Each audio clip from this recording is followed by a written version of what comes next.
sommes la Fédération des entreprises, la Fédération du Sud Kivu.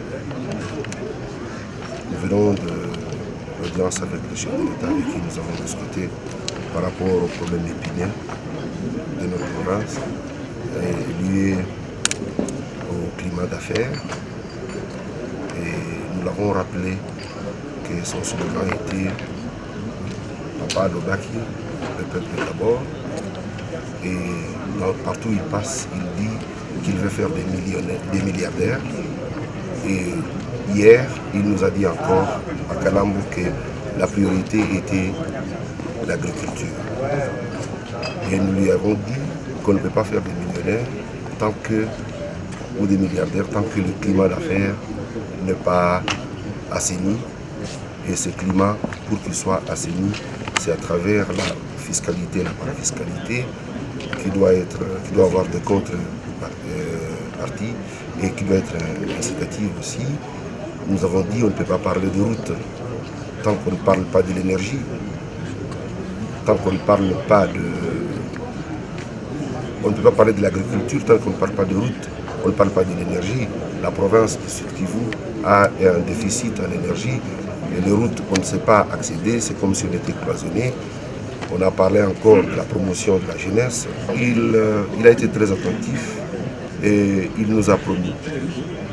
Il nous a promis que tout ce que nous venons de dire sera fait.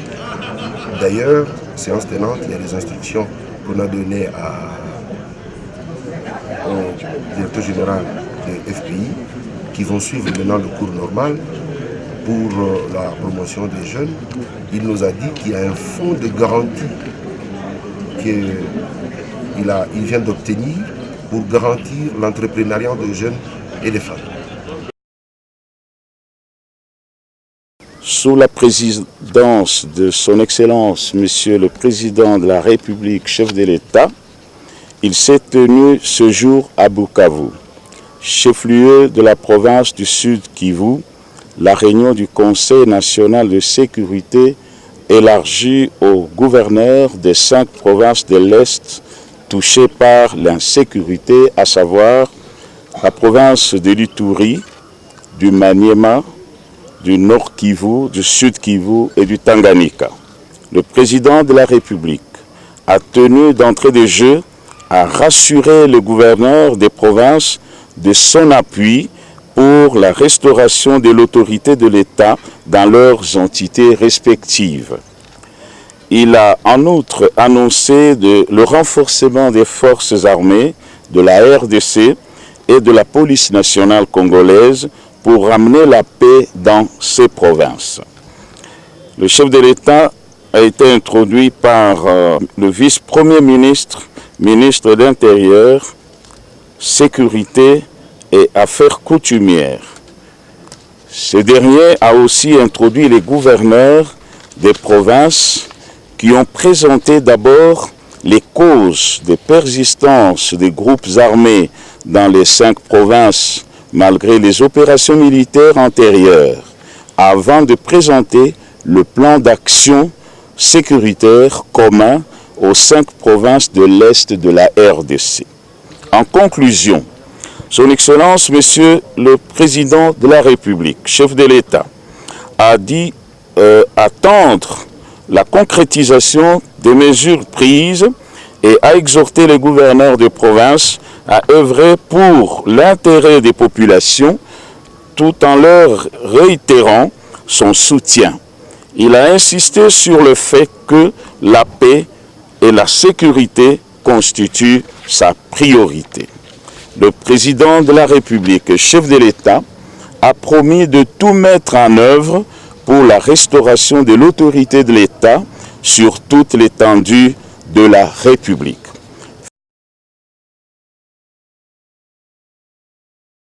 Après la réunion qu'il a eue hier avec le ministre national des infrastructures, travaux publics et reconstruction et le directeur général de l'Office des voiries et drainage sur les dégâts que les 2 dernières pluies diluviennes ont causés à Kinshasa, le vice-gouverneur de la ville-province Kinshasa, Nerombu Mbungu, a immédiatement effectué une descente sur le terrain en vue de se rendre compte de la situation.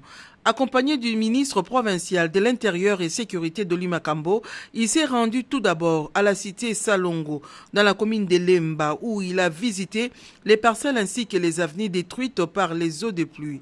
Ensuite, il s'est rendu au cimetière Beseke, dans la commune de Mongafula, aussi menacé par plusieurs têtes d'érosion et dont certaines tombes ont été emportées.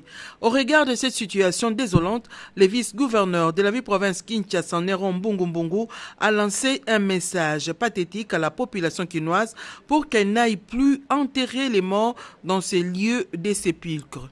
Cimetière oyo et kokisusu kozwa kor mogote bakunda awa. Ezala ba gestionnaire ya cimetière oyo. Nous demandons à toutes les Quinoises et Quinois de ne plus venir enterrer au cimetière de Benseke.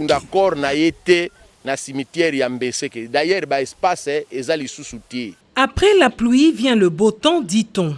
Cet adage n'a pas été le bienvenu chez certains habitants de Mongafula, car la dernière pluie qui s'est abattue à Kinshasa a provoqué chez eux des pleurs et grincements de dents. Le cas du quartier Mamaemo, où on a enregistré l'éboulement de plusieurs maisons, les avenues coupées en deux, ce qui a emmené certaines familles à passer la nuit à la Belle Étoile. Situation qui a empêché certaines personnes de vaquer librement à leur occupation. Heureusement, il n'y a pas eu de perte en vies humaines. La population de ce coin de la capitale ne sait à quel sens se vouer. De ce fait, elle lance un cri d'alarme aux autorités compétentes de la ville.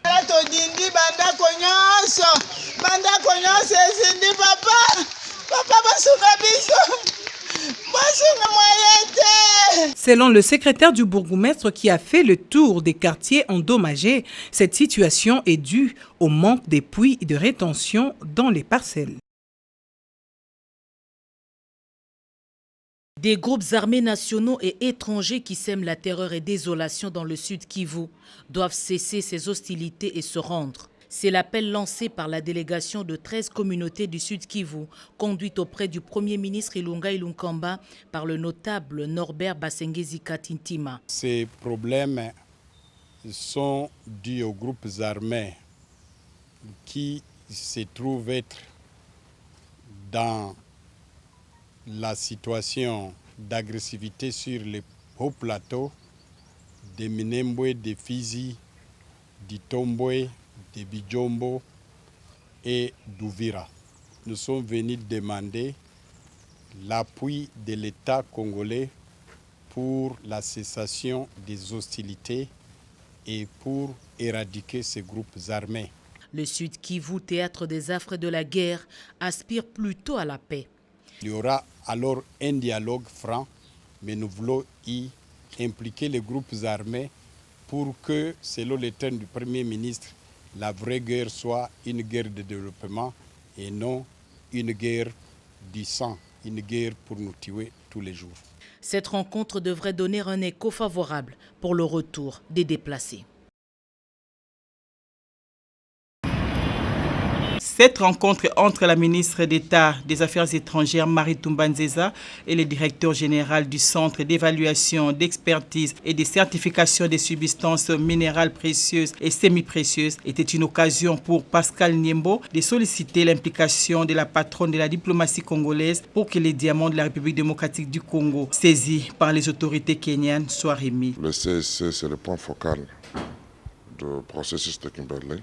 Nous avons connu une sorte de saisie ou blocage de la marchandise que nous considérons comme le patrimoine de la République démocratique du Congo, le diamant de Sassim au Kenya.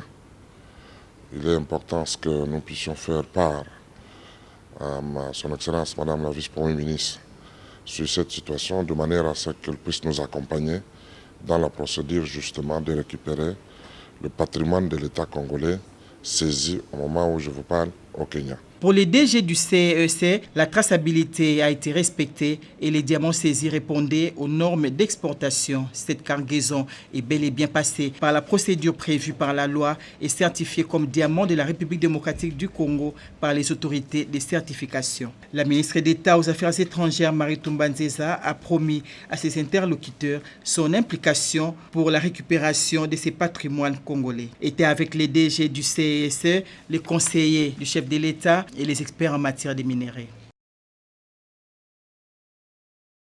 C'est une ronde de haute portée qui a marqué la population de Lousambo de voir l'un des leurs se rendre parmi eux pour les remercier. L'élu de la circonscription électorale de Lousambo territoire, l'honorable Dieudonné Ntassé Mouitutuikale, a profité de ses vacances parlementaires pour se rendre auprès de sa base afin de leur présenter sa gratitude. Mes remerciements s'adressent aux filles et fils du territoire, les notables, les chefs de cette circonscription. Je vous avais promis de retourner afin de voir ensemble ce que nous devons faire pour le développement de Lousambo. L'élu de Lousambo territoire a profité de cette occasion pour faire un état des lieux du territoire de Lousambo. Dans son périple, l'honorable Dieudonné Ntassé Mouitutuikale a sillonné plusieurs axes, entre autres Bakwa Bumba, Bakwa Bisaka, Congo, Inatra, Tubondo, Nkusu, où les infrastructures routières, scolaires, sanitaires et autres laissent à désirer. Attentif aux observations et plaintes des filles et fils de son terroir, l'honorable Dieudonné Ntassé s'est porté garant pour faire un plaidoyer auprès du gouvernement central pour la mise en œuvre de leurs desiderata. Il a outre exhorté les Loussamboises et Loussambois à cultiver un climat de paix et d'unité pour le développement de leur province qui est le Sankourou.